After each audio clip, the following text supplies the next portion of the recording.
আমি খুব দায়িত্ব নিয়ে বলতে চাই, যাদের পরিকল্পনা থাকা সত্ত্বেও, একটা নির্দিষ্ট লক্ষ্য থাকা সত্ত্বেও আপনার কম্পিটিটিভ এক্সামিনেশনগুলোই সাকসেস হচ্ছে, যে তারা নেট সেট বিভিন্ন রকম এক্সামিনেশনগুলো বারবার দিচ্ছেন কিন্তু একটা ভালো ফলাফল পাচ্ছেন না। এই ধরনের কম্পিটিটিভ এক্সামিনেশনে সাকসেস রেট আপনার আসছে না। তাহলে প্রথমত যারা একাডেমিক লাইনের এক্সিলেন্সের জন্য নেট সেট বা তৎসহ এক্সামগুলিতে বসছেন এবং সেখানে একটা ভালো কিছু করার চেষ্টা করছেন, আমি মনে করি তাতে পজিটিভিটির জায়গাটা অনেকটাই বেশি আসতে চলেছে। যারা কোনো না কোনোভাবে ফ্রেন্ডশিপ জনিত বাধায় আছেন, বন্ধু ভাগ্যটা খুব ডিস্টার্বড, সম্পর্ক নেই, যোগাযোগ বিচ্ছিন্ন, কারেন্টলি আর যোগাযোগ হয় না, এরকম একটা জায়গায় আপনারা রয়েছেন, যে বন্ধুত্ব মেনটেন করতে পারছেন না, সেখানে নানাবিধ সমস্যা আপনি ফেস করছেন, সেখানে নানাবিধ জটিলতা আপনি ফেস করছেন, সেই জায়গাতে নানা রকম পজিটিভিটির জায়গা আপনি কিন্তু পাবেন। আরও একটা বিস্তর পজিটিভিটির জায়গা লক্ষ্য করতে পারবো আপনার মানসিক চাপের ক্ষেত্রে। হ্যাঁ, এটা ঠিক, আপনারা অনেকেই প্রচুর প্রচুর প্রচুর মেন্টাল প্রেশারের মধ্যে থাকেন। যারা কোনো না কোনোভাবে মেন্টাল প্রেশার থেকে বেরোতে পারছেন না, যারা কোনো না কোনোভাবে মেন্টাল প্রেশার নিয়ে চিন্তিত আছেন, দুর্ভাবিত আছেন, এবং সব থেকে ইম্পর্টেন্ট যে জায়গাটা, যে আপনার মেন্টাল প্রেশার কন্টিনিউ থাকছে, আপনি যতবার চেষ্টা করছেন সেখান থেকে বেরোনোর পারছেন না, বেটারমেন্ট পাবেন।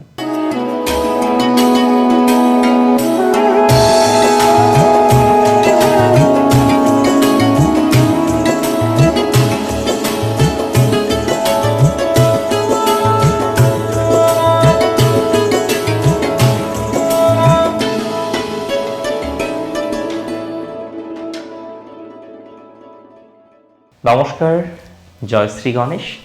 স্বাগতম আপনাদের প্রত্যেককে আজকের বিশেষ পর্বের অনুষ্ঠানে। আজকে মূলত আমরা যে রাশিটিকে নিয়ে কথা বলবো বা আলোচনা করব, সেটি হলো কর্কট রাশি, অর্থাৎ কালপুরুষের রাশি চক্রের চতুর্থ রাশি। এবং কর্কট রাশি জাতক জাতিকাদের ক্ষেত্রে, কর্কট রাশির জাতক জাতিকাদের সাপেক্ষে শুক্রের সঞ্চার বা শুক্রের ট্রানজিট কতটা গুরুত্বপূর্ণ ফলাফল প্রোভাইড করবে, আজকে সেটি জানার কিন্তু আমরা চেষ্টা করব। দেখুন, প্রথমেই আপনাদের জানাই যে কর্কট রাশি সাপেক্ষে শুক্র বর্তমানে আছেন পঞ্চমে। শুক্র আপনাদের চতুর্থপতি, পঞ্চমে আছেন, এবং পঞ্চম থেকে শুক্র যাচ্ছেন ষষ্ঠে। ষষ্ঠস্থ শুক্রের প্রভাবটা জীবনচক্রে কেমন আসতে চলেছে এটা জানতে হবে। এবং এখানে ইনবিল্ডভাবে আমরা চতুর্থ, ষষ্ঠ এবং একাদশের একটি কানেকশন কিন্তু তৈরি হতে দেখছি, যার ইম্প্যাক্ট প্রচুর প্রচুর ইম্প্যাক্ট আমরা এই কম্বিনেশনে, এই সংযোগে জীবনচক্রে কিন্তু পাবো। মেনি অফ ইউ, আপনাদের অনেকেই আমাকে প্রশ্ন করতেই পারেন যে দাদা, কি ধরনের সংযোগের এক্সপেকটেশন রয়েছে, কোন কোন ক্ষেত্রে পজিটিভ বা বেটার ফলাফলগুলো এক্সপেক্ট করছি। দেখুন, সবার প্রথমে আমি আপনাদের একটা কথা খুব দায়িত্ব নিয়ে জানাতে চাই। বহু জাতক জাতিকারা রয়েছেন যাদের জীবনচক্রে স্ট্রেস প্রচুর। প্রথমত যে স্ট্রেস আপনার রয়েছে সেটা এডুকেশনাল, যে আপনি পড়াশোনা করেন, আপনি শিক্ষার সাথে যুক্ত রয়েছেন, সংযুক্ত রয়েছেন, কিন্তু আপনার এডুকেশনাল জায়গাটা ঠিক সুবিধাজনক নয়। আপনি বারবার কোনো একটা কোর্সে নিজেকে এনরোল করার জন্য চেষ্টা করছেন, বারবার নিজেকে এনরোল করার জন্য প্রচেষ্টা করছেন, কিন্তু আপনি সেই কোর্সটিকে এনরোল করার জন্য যে এন্ট্রান্স এক্সামিনেশন হয় তাতে কিন্তু কোয়ালিফাই হতে পারছেন না। অর্থাৎ হাজার চেষ্টা করেও আপনি আপনার অভীষ্ট সিদ্ধ করতে পারছেন না, এডুকেশনাল অভীষ্ট। তাহলে প্রথমত বা প্রসঙ্গত আপনাদের জানাই, যারা এডুকেশনাল অভীষ্ট সিদ্ধ করতে পারছেন না, বারবার চেষ্টা প্রচেষ্টা করেও শিক্ষাগত দিক থেকে আপনার অভীষ্ট সিদ্ধ হচ্ছে না, আমি খুব দায়িত্ব নিয়ে তাদেরকে বলতে চাই, এডুকেশনাল অভীষ্ট সিদ্ধ হওয়ার মতো সংযোগ আমরা দেখতে পাচ্ছি আপনাদের পড়াশোনার ক্ষেত্রে অনেকটাই ডেভেলপমেন্টের মাত্রাক্রম আমরা দেখতে পাচ্ছি। যারা পড়াশোনা করছেন, এন্ট্রান্স এক্সামিনেশনগুলো দিচ্ছেন, বিভিন্ন রকম কম্পিটিটিভ এক্সামিনেশনে অ্যাপেয়ার হচ্ছেন এবং একটা ভালো পরিকল্পনা করছেন যে আগামীতে যাতে নিজেকে আরও সেটেল করতে পারেন, কিন্তু সেই পরিকল্পনায় কোথাও যেন গিয়ে আপনি সাকসেসটা পাচ্ছেন না। আমি খুব দায়িত্ব নিয়ে বলতে চাই, যাদের পরিকল্পনা থাকা সত্ত্বেও, একটা নির্দিষ্ট লক্ষ্য থাকা সত্ত্বেও আপনার কম্পিটিটিভ এক্সামিনেশনগুলোই সাকসেস হচ্ছে, যে তারা নেট সেট বিভিন্ন রকম এক্সামিনেশনগুলো বারবার দিচ্ছেন কিন্তু একটা ভালো ফলাফল পাচ্ছেন না, এই ধরনের কম্পিটিটিভ এক্সামিনেশনে সাকসেস রেট আপনার আসছে না, তাহলে প্রথমত যারা একাডেমিক লাইনের এক্সিলেন্সের জন্য নেট সেট বা তৎসহ এক্সামগুলিতে বসছেন এবং সেখানে একটা ভালো কিছু করার চেষ্টা করছেন, আমি মনে করি তাতে পজিটিভিটির জায়গাটা অনেকটাই বেশি আসতে চলেছে বা অনেকটাই বেশি কিন্তু আসবে। দ্বিতীয়ত আমি আপনাদের খুব দায়িত্ব নিয়ে বলে দিই বা বলে রাখি, যারা কোনো না কোনোভাবে ফ্রেন্ডশিপ জনিত বাধায় আছেন, বন্ধু ভাগ্যটা খুব ডিস্টার্বড, সম্পর্ক নেই, যোগাযোগ বিচ্ছিন্ন, কারেন্টলি আর যোগাযোগ হয় না, এরকম একটা জায়গায় আপনারা রয়েছেন যে বন্ধুত্ব মেনটেন করতে পারছেন না, সেখানে নানাবিধ সমস্যা আপনি ফেস করছেন, সেখানে নানাবিধ জটিলতা আপনি ফেস করছেন, সেই জায়গাতে নানা রকম পজিটিভিটির জায়গা আপনি কিন্তু পাবেন। অর্থাৎ বন্ধুত্ব রিলেটেড বিষয়ে আপনার একটা প্রোগ্রেসিভ জায়গা আমরা দেখতে পাচ্ছি। আরও একটা বিস্তর পজিটিভিটির জায়গা লক্ষ্য করতে পারবো আপনার মানসিক চাপের ক্ষেত্রে। হ্যাঁ, এটা ঠিক, আপনারা অনেকেই প্রচুর প্রচুর প্রচুর মেন্টাল প্রেশারের মধ্যে থাকেন।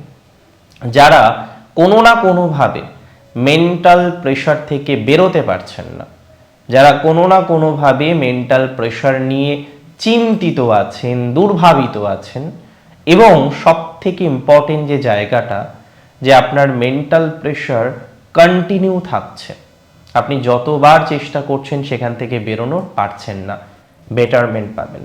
ফ্যামিলি লাইফ রিলেটেড বিষয়েও কিন্তু আমরা একটা প্রোগ্রেসিভ জায়গা দেখতে চলেছি। যাদের ফ্যামিলি লাইফটা ডিস্টার্ব রয়েছে, পরিবারের মধ্যে একটা অশান্তি, অসন্তোষ, জটিলতা, গণ্ডগোল, হুড়োহুড়ি, এই বিষয়বস্তুগুলো চলছে, তাদের কিন্তু পজিটিভিটির মাত্রাটা বাড়বে। ফ্যামিলি লাইফ রিলেটেড বিষয়ে আমি ব্যক্তিগতভাবে মনে করি আপনাদের ধনাত্মক ভাইবস কিন্তু বাড়তে চলেছে। সো পরিবার কেন্দ্রিক বিষয় পজিটিভিটির মাত্রাটা অনেক অনেক অনেক বেশি বাড়বে। ফ্যামিলি লাইফ রিলেটেড বিষয় প্রোগ্রেস করতে পারবেন, পরিবারের মধ্যে যে অশান্তি, অসন্তোষ বেটার দিকে আসবে। বহু কর্কট রাশির জাতক জাতিকাদের গৃহের স্বপ্ন পূরণ হতে পারে। অর্থাৎ আপনার যে একটা স্বপ্ন আছে, যে নির্দিষ্ট একটি গৃহ আপনি নির্মাণ করবেন, আপনার একটি বাড়ি দরকার, আপনার একটা গৃহ দরকার, সেই গৃহ নির্মাণ করার ক্ষেত্রে আপনার ধনাত্মক ভাইবস কিন্তু অনেকটাই বাড়তে চলেছে। গৃহ নির্মাণ করতে পারবেন, সেক্ষেত্রে এগোতে পারবেন, সেক্ষেত্রে অগ্রগতি আমরা কিন্তু দেখতে পারবো। গৃহ নির্মাণের ক্ষেত্রে পজিটিভিটির মাত্রাটা হিউজ পরিমাণে রয়েছে, দ্যাটস ফর ভেরি শিওর। যারা গৃহ নির্মাণ করতে চাইছেন, নিজের একটা আলাদা সেট আপ তৈরি করতে চাইছেন, আলাদা একটা স্টাবলিশমেন্ট তৈরি করতে চাইছেন, পারবেন। অনেকে ফ্ল্যাট নিতে চান, অনেকে ফ্ল্যাটের টোকেন মানি দেবেন ভাবছেন, দিতে পারেন এই সময়। 20 ডিসেম্বর থেকে 13ই জানুয়ারি 2025, 25 দিনের ট্রানজিট, সময়টা অল্প হলেও সময়টা কিন্তু ভালো। এবং স্পেশালি আমি দেখতে পাচ্ছি উপচয়ের সাথে সফলতার কানেকশন, অনেকে চাকরির ক্ষেত্রে স্টেবিলিটি দেবে। অনেকেই দেখবেন এই সময় চাকরি পাচ্ছেন বা সরকারি চাকরি পাচ্ছেন, পজিটিভ কোনো জব পাচ্ছেন, এবং সেই জবের কোয়ালিটিটাও কিন্তু সুন্দর। তার মানে জব পাওয়ার ক্ষেত্রে, পজিটিভ ভাইবস ক্রিয়েট করার ক্ষেত্রে আপনি কিন্তু সফলতা পাচ্ছেন। চাকরি সংক্রান্ত বিষয় আপনার প্রোগ্রেস অনেক বেশি, চাকরি রিলেটেড বিষয়ে আপনার ডেভেলপমেন্ট অনেক বেশি, কর্ম সংক্রান্ত বিষয়ে আপনার অগ্রগতি প্রচুর পরিমাণে থাকবে। তাহলে প্রফেশনাল একটা প্রগতি, প্রফেশনাল একটা ডেভেলপমেন্ট আমরা কিন্তু এবার দেখতে পারবো যে প্রফেশনালভাবে আপনার উন্নতি বা প্রগতির জায়গাটা ডেভেলপড করছে। সেইভাবে আমরা এগোবো, সেইভাবে আমরা অগ্রগতির মধ্যে থাকব, সেইভাবে আমরা পজিটিভিটির জায়গাগুলোকে অ্যাচিভ করার চেষ্টা করব। 2026 এবং 2025 শেষ এই যে অন্তর সময়, শুক্রের প্রভাবে আপনি প্র্যাকটিক্যালভাবে কিছু ভালো ফল পাবেন। অনেকে ফাইন্যান্সিয়াল ডিপার্টমেন্টে থাকেন, তো যারা ফাইন্যান্স ডিপার্টমেন্টে থাকেন, যারা ফাইন্যান্স এর সাথে কানেক্টেড, ফাইন্যান্সিয়াল ডিপার্টমেন্টগুলির সাথে কানেক্টেড, তারা অনেকটা ভালো ফল পাবেন। ফাইন্যান্সিয়াল ডিপার্টমেন্টে এই সংযোগে কোনো না কোনো গ্রোথ আসতেই পারে, জমি বাড়ির কিছু বাধা কাটতে পারে, নতুন কোনো প্রপার্টি লাভ হতে পারে, এডুকেশনাল জায়গা ভালো, পারিবারিক জায়গায় উন্নতির জায়গা দেখা যায়, পরিবার কেন্দ্রিক বিষয়ে আমরা একটা সচেতনতার জায়গা লক্ষ্য করতে পারবো। তাহলে আপনি যদি নিজেকে স্টেবল করার উদ্দেশ্যে থেকে থাকেন, আমি শিওরিটি দিচ্ছি যে আপনার অগ্রগতি, আপনার প্রোগ্রেস সেগুলো অনেকটাই বাড়বে এবং আপনি এগিয়ে যেতে পারবেন। এডুকেশনাল গ্রোথ, পারিবারিক গ্রোথ, অন্যান্য নানা রকমের পজিটিভিটি লক্ষ্য করা যায়। ভালো থাকুন আপনারা প্রত্যেকে, সুস্থ থাকুন, স্বাভাবিক থাকুন। জয় শ্রী গণেশ।